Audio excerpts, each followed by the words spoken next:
كنت دايما بقول انا هكون ام مختلفه، انا عارفه كل حاجه، انا قريت كل الكتب، انا حضرت كل الكورسات وتابعت كل البيج اللي بتتكلم عن التربيه الايجابيه. بس اول ما بقيت ام كل حاجه طارت. اول لما البيبي جه كنت فاكره ان كل حاجه هتمشي زي الكتاب ما قال، النوم بميعاد، الاكل بميعاد، ان هعوده على الروتين وبالذات بقى روتين النوم. بس الحقيقه ان هو ما نامش وانا كمان ما نمتش. لما البيبي هيبتدي يعيط شويه وانت عامله كل اللي عليكي، مأكلاه ومغيره له ومظبطه له كل حاجه، كل اللي هتعمليه ان انت هتفضلي تعيطي جنبه وتقولي يا رب ينام شويه. ولما تقرري ان انت هتخرجي اول مره بعد الولاده علشان تفكي عن نفسك شويه وعن البيبي، هتيجي كده عند باب الشقه تقولي طب هو انا ناسي حاجه؟ البامبرز طيب، طب اخد هدوم زياده، طب انا متاكده ان كل حاجه تمام. ولما تتممي على الحاجه وتلاقيها تمام وتبتدي تنزلي وتوصلي للمكان اللي انت عاوزاه، هتلاقي وصلة عياط غير مبرره، ودي مش هتكون الخروجه اللي كانت في بالك اللي انت كنت متوقعاها. وتبتدي تقولي لنفسك ايه ده، هي ليه ما مشيتي زي الكتاب والكورسات والبيجي ما بتقول؟ وهنا بقى الفخ. كنت فاكره ان انا مادام قريت كذا كتاب وخدت كذا كورس ان خلاص هعرف اتعامل مع البيبي اول ما يجي. بس حقيقه ان جمله كل طفل مختلف طلعت حقيقه مش اشاعه، وان كل طفل ليه الباترن الخاصه بتاعته، بيعيط ليه، بينام امتى، بياكل كل قد ايه، مش زي الكتاب ما بيقول، ولا حتى زي ابن اختك ولا حتى بنت جارتك. زمان لما كنت بشوف فيديوهات الامهات فيها بتقول انا ابني بينام 8 ساعات متواصل، وكنت ببص لابني والاقيه بينام ساعه ونص بس ويصحى، كنت بستغرب، كنت بقول انا عامله ايه غلط او هو في ايه، يا ترى تعبان، يا ترى في حاجه مضايقاه. بس الحقيقه ان طلع ده طبعه ودي احتياجاته. بس الحقيقة ان كل طفل جاي الدنيا دي بشخصيته وبجهازه العصبي. يعني في بيبي بيتعصب جدا من الدوشة وحساس قوي، وفي بيبي ما بينامش غير وسط الدوشة، وفي بيبي اللف بيهديه ويخليه ينام، وبيبي تاني اللف ده بيعصبه وبيصير اعصابه، وبيبي بينام بدري، وبيبي بينام قبل الفجر مهما عملتي.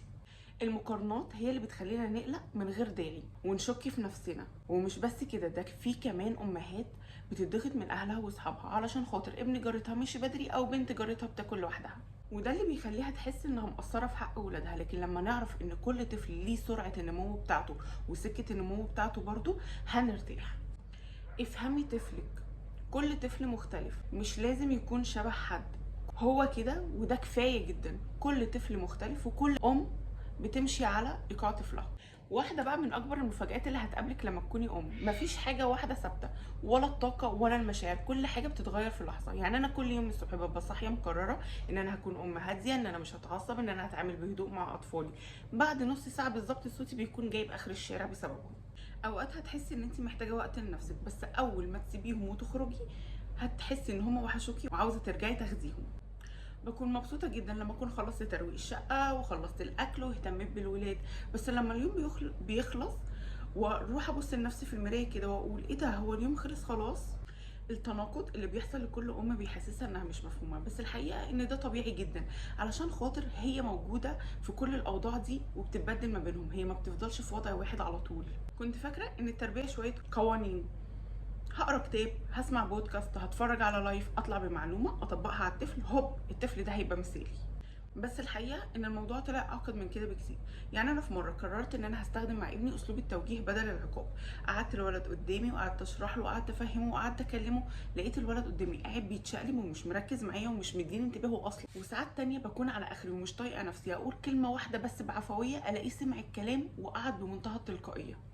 التربية مش معادلة، يعني الطفل مش برنامج، ده إنسان ليه مزاج وطاقة وظروف وتطور. وفي حاجة كمان مهمة، كل طفل مختلف، ومش شرط حتى اللي مشي مع ابنك الكبير انه يشتغل مع ابنك الصغير، واللي نفع مع ابن صاحبتك ما يلاقش مع ابنك خالص. التربية رحلة طويلة مش كتالوج هنطبقه، فيها محاولات، غلطات، تجارب، وكل مرة بنحاول بنفهم أكتر ونتعلم أكتر. مفيش أم بتعرف كل حاجة، وكلنا بنتعلم واحنا ماشيين. زمان كنت بفتكر ان اي غلطه مني هتدمر ابني للابد. في مره زعقت وقعدت بعديها بيومين اعيط، افتكرت ان انا كده خلاص فشلت كأم. ولما قعدت افكر مع نفسي قلت هو انا كده فعلا فاشله؟ بس لما قعدت فكرت قلت ان اصلا الام دي مش روبوت، دي بني ادم بيحس وبيشعر وبتغلط وبتصلح الغلط. ولادنا مش محتاجين ام مثاليه، ولادنا محتاجين ام حقيقيه بتغلط وبتصلح الغلط. الغلطة مش النهاية، بالعكس الغلطة دي فرصة تربية ليكي وليه، بس لازم تبصي على الغلطة دي بعين التعاطف مش عين الجلد. لان ورا كل انفجار بتكون محتاجه دعم. التصالح مع اخطائك مش رفاهيه، بالعكس ده حمايه ليكي من جلد الذات والاكتئاب. ده بيخليكي تتطوري بدل ما تفضلي واقفه مكانك في دايره الذنب. انت بتحاولي، ومجرد ان انت بتحاولي ده كفايه انه يثبت انك عظيمه. اخر حاجه احب اقولها ان كلنا بنغلط وبنتعب وبنتعلم، وكلنا بنحب ولادنا بكل ما فينا. انت كفايه، حتى لو مش بتطبقي روتين، او في مره نسيتي تعملي اللانش بوكس، او بتصحي متاخر، او صوتك عالي في لحظه غضب. انت بتحاولي، وده في حد ذاته بطوله. خدي بالك من نفسك، لانك اغلى حاجه في حياه اولادك. هما مش محتاجين مثاليه، هما محتاجين حقيقيه، وده اللي انت عليه. قولولي في الكومنتات ايه اكتر حاجه بتعصبكم من ولادكم.